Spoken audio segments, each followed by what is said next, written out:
Assalamualaikum warahmatullahi wabarakatuh and good evening. I am Professor Dr. Muhammad Yazid Jalaludin. I am currently the Deputy Dean of the Undergraduate Study and I'm actually a Professor of Pediatrics from the Pediatric Department, Faculty of Medicine, Universiti Malaya.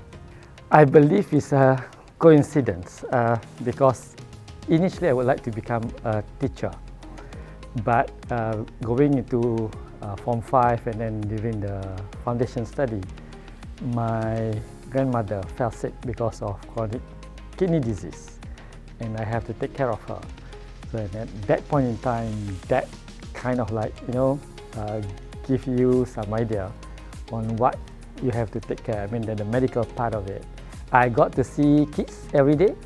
You can look at me now. I'm a little bit more cheerful than this usually because I have to take care of kids and talking to kids and talking to parents, and you can always feel young when you are with the kids. Yeah. As the Deputy Dean, I have to make sure that the curriculum runs for all the 3 programs, follow the standards, and have a tough job, I would say, to really, select the best people, the best student to come in every year. So that's something that is difficult, but at the same time very fulfilling, I would say.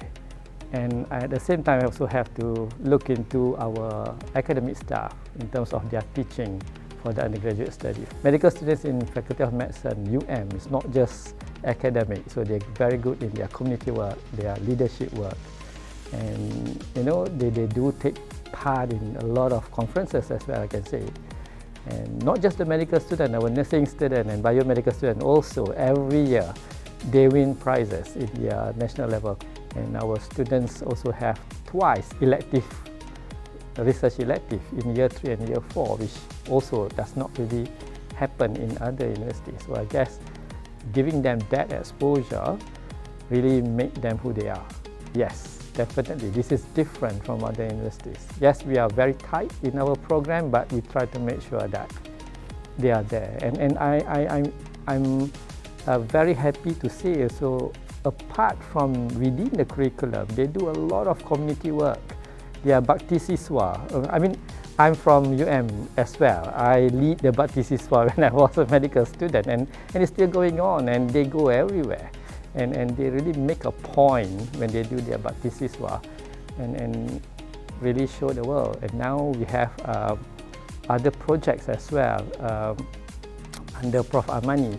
Yeah, they do a lot of hebat, the smoking. Yeah, and these students appear in TV programs, so you can see how it is. Our medical student is not just with their books, but they are there at the community level as well. I believe communication is the key. They need to communicate well. Communicate with patients, with parents, with their superior.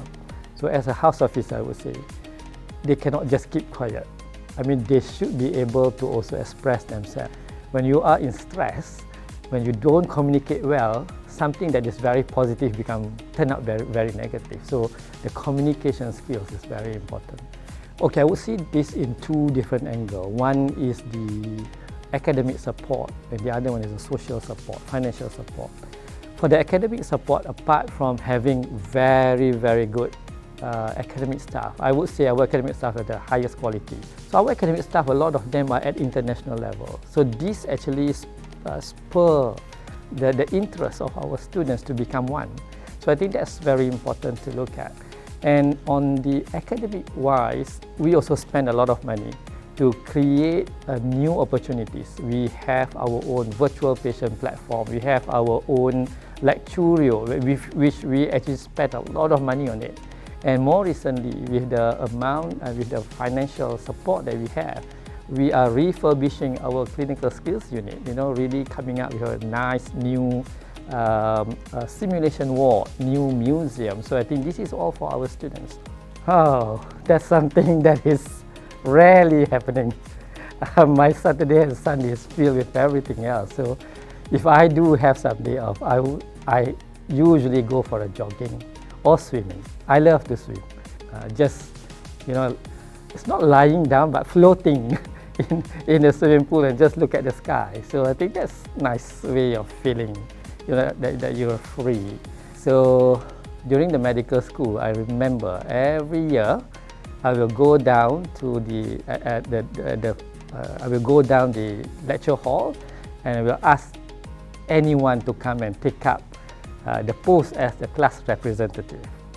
And every year, the whole class will tell me, just continue doing your class and be the class representative. So I was a class rep for the whole 5 years of medical school, 1992 to 1997.